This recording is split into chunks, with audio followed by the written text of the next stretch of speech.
Tranquility Base here. The Eagle has landed. Roger, Tranquility. We copy you on the ground. New possibilities are opening up for scientific cooperation between countries. 2-1-0-0. Liftoff. American return to space as Discovery clears the tower. Discovery, go and throttle up. Discovery, Roger. Go for deploy. Everybody in the shuttle program, the crew is go for launch. Roger. Nice to be in orbit. We have followed in their footsteps to get us where we are today.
Good afternoon, everyone. Exciting day here at Kennedy Space Center as we welcome the Crew-11 flight crew ahead of their liftoff on a mission to the International Space Station.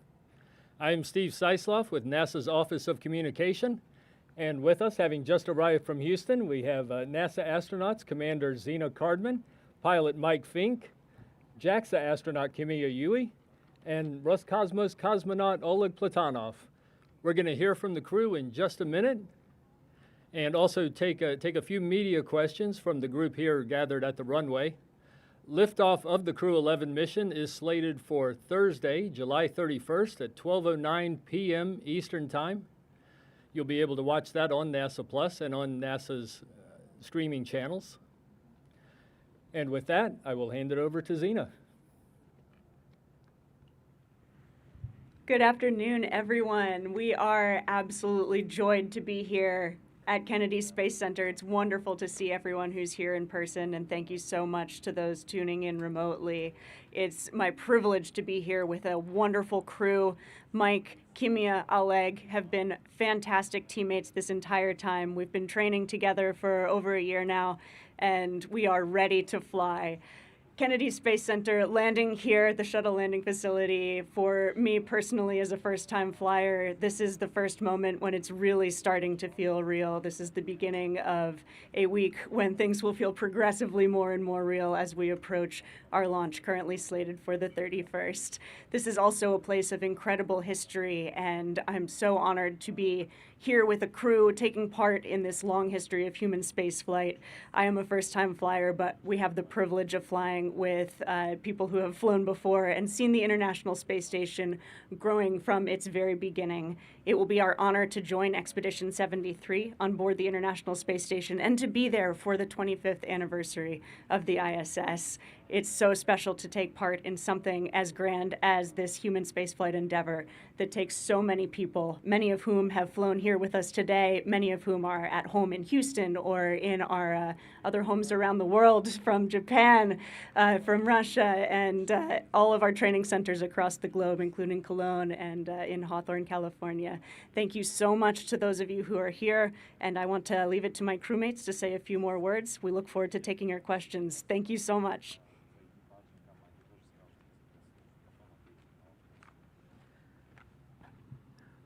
Boy, it's great to be back, and it was great to, like Zena said, to land at the shuttle landing facility. One of the last times I landed at the SLF was on a space shuttle on Endeavour, and now we get to go on another Endeavour, Dragon Endeavour this time. And what a great crew to launch with. I've been on different crews before, but this one's exceptional.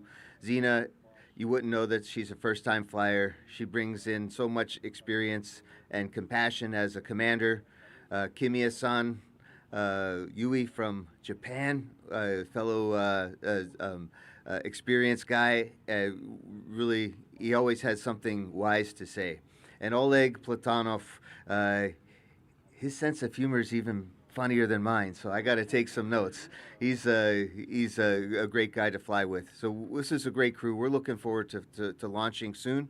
I've been like to throw out a few extra thanks. Like Zena said, we are a humble and grateful crew. That's kind of some of our mottos, but we really want to say thanks to the teams that got us ready, the teams from SpaceX, and also to the Commercial Crew Program, who worked extra hard to get us on time so that we can support the International Space Station program for all the fantastic things that are going on with the space station. I'm personally looking forward to going back up to the space station. I helped build it, and now I'm get to see it in its full maturity with 6 other crewmates. So without further ado, again, thank you for being here. Sorry for the heat, but it's Florida in the summertime. It's pretty nice. And here's my good friend, Kimiya Yui-san.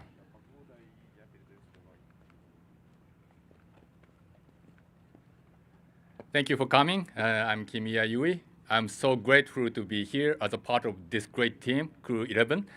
I believe this Crew-11 member is one of the best ever. And I like this crew member because we respect each other's, cultural differences, language differences, quite international. And I think during this mission, we will be able to show a good example of like international cooperation because of this very international, good, great team. And we trained together a long time, so we were ready, like my hairstyle. So I'm looking forward to fly with these great crew members. And also, I'd like to say thank you to everybody who is supporting this mission. Without everybody's help, we cannot fly. And my motto is guts and hard work. So I do my best for the mission success, and I work hard for the people who is supporting everybody, including you guys, actually. Thank you very much.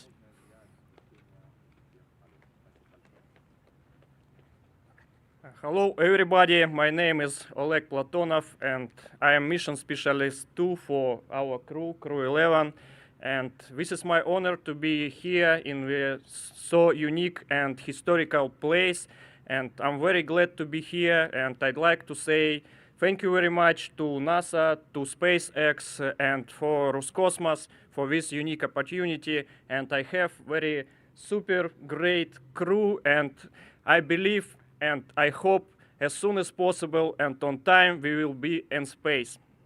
Crew-11, go! Thank you, everyone. We are going to open it up now for media questions. If you have a question, please come up to the microphone. Please limit it to one question per outlet, and we'll start with you. Hi, Richard Tribou. Richard Tribou with the Orlando Sentinel. This question is for Zena. You were supposed to be the penultimate member of your, at least NASA side, Turtle class to make it to space. That didn't quite happen. But since you will be the last of the NASA side for Turtles, is there anything special related to that you have planned, that they have planned, and what is next for your class? Thanks.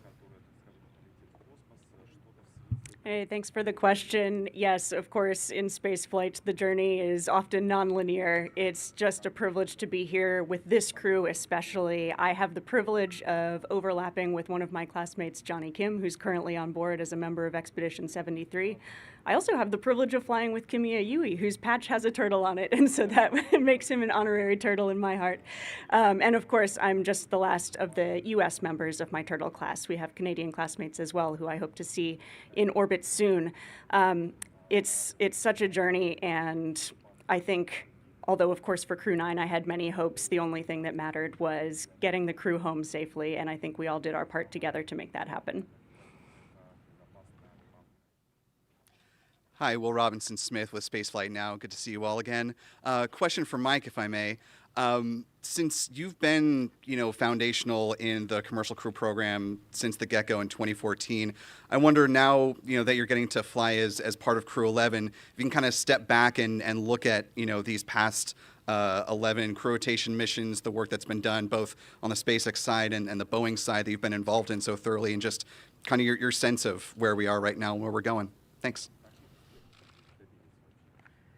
Yeah, I have lots of thoughts on that, and I'll try to keep it short and sweet. When we retired the space shuttle, we had the promise and the hope to continue human spaceflight with the American rockets and spaceships. We didn't know what they were going to look like. We came up in 2014 here at the Kennedy Space Center. We made the announcement for the commercial crew program TCAP contract, which we named two, surprisingly, Boeing and SpaceX competitors and partners to help us get to the space station. And it's been a really interesting journey watching brand new spaceships be built. We had some great ideas when we released TCAP, and what ended up was a little bit different, but I'm very proud of our teams, both SpaceX and Boeing, to what we've built together. And I'm really proud to actually finally fly on a commercial crew spacecraft. And of course, I was part of the Boeing Starliner story, and that's a different story for a different day. But I'm looking forward. There's a good possibility for a Starliner to be on board at the same time as us, and it's really a privilege and honor to know so many different spacecraft. And I'm very proud of our American industry partners for building some really fine space flying machines. And I'm really excited about Dragon Endeavour. Who can imagine that we were going to fly them 6 times or even more, right? The capsules from SpaceX. So go Crew-11 and go Endeavor. Hi, Naoki Izuma with NHK. This question is for Yui-san. Yui-san, you'll be meeting Onishi-san in about a week. What do you hope to talk about with him when you first see him in orbit? Thank you. Yes, of course. He talking about vegetables. I don't like vegetables, so I don't want to see that. But first thing, I just really want to see my crewmate. I mean, Onishi-san. He's my best friend. And it's very rare opportunity to see my friends on orbit. And of course, I just want to do a lot of interesting experiments on orbit, and also I just want to work with other people, not only in Japan but all over the world, and looking forward to do a lot of fruitful result in this mission. Thank you. Hello, Manuel Masanti from Exploración Espacial. A question for Zena or for anyone on the crew that would like to answer. We know that this mission is going to take a little bit longer to dock with the space station. Could you go into a few details on why is this the case? Yeah, sure. That's really dictated by things like orbital dynamics, and we are where we are. The space station is where it is, and depending on its altitude and the phasing that we need to get there determines how long our phasing is. That's a really roundabout way of saying we don't decide, but we're happy to be flying. There are limits, of course, on that duration for many reasons, but we're within those limits, and we trust the teams that have gotten us ready. Hi, I'm Greg with Earth Sky. My question is for Mike. From your experience in space, what has been the most significant negative effect that your body has undergone? I think I lost some hair over the years. Maybe it was space, who knows? I'm going to answer your question a little differently than maybe the way it was asked. What I'm really proud about with the International Space Station, when we first started, we were really worried about bone loss. We had some crew members coming back from earlier space stations and who hadn't exercised. And we spent a lot of time and effort figuring out how to have countermeasures against bone loss. And on my first mission, I used an interim resistive exercise device, IRED, and that helped. But once we got the ARED, and I'm very proud to be one of the 2 folks that helped put it together first time, myself and Sandy Magnus, the ARED advanced resistive exercise device has really helped people with bone loss. It's still an issue, but it's no longer as scary to the NASA physiologists, and it helps us understand what we need to do to be ready to go to Moon and Mars. So I'm very proud of ARED. I got because I was one of the first guys to ever use it, and I'm proud of what we've been able to learn about humans living in space, because we are going out to the Moon and we are going to Mars, and we know what we're doing now. Hi, my name's John Jack McGill. I'm with Wyandotte Connects TV. And this question is for each one of you. In the morning, your wake-up alarm, do you guys have music, or are you no nonsense with just a buzzer, if you can respond?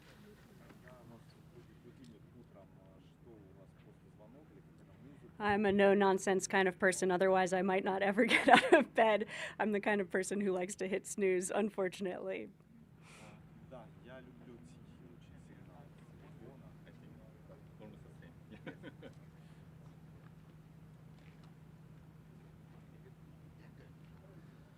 Hi, Derek Newsom with DerekSpace.com. You mentioned this being the 6th flight of Crew Dragon Endeavour, which had originally only been certified for up to 5 flights.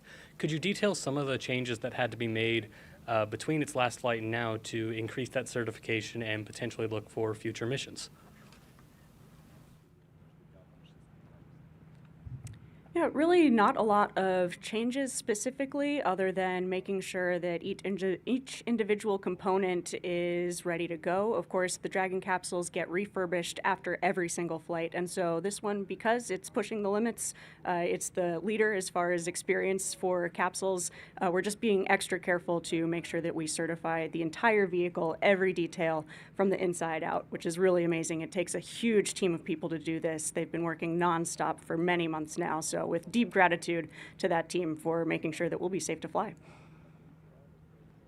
And that was our last question today. Thank you so much. Again, this is the Crew-11 crew. They are heading to the International Space Station. Their liftoff is targeted for Thursday, July 31st, 12:09 p.m. Eastern Time. You'll be able to watch that countdown and liftoff on NASA Plus and on NASA's social media channels. You'll also be able to watch the whole week's countdown and pre-launch activities on NASA's social channels and at nasa.gov.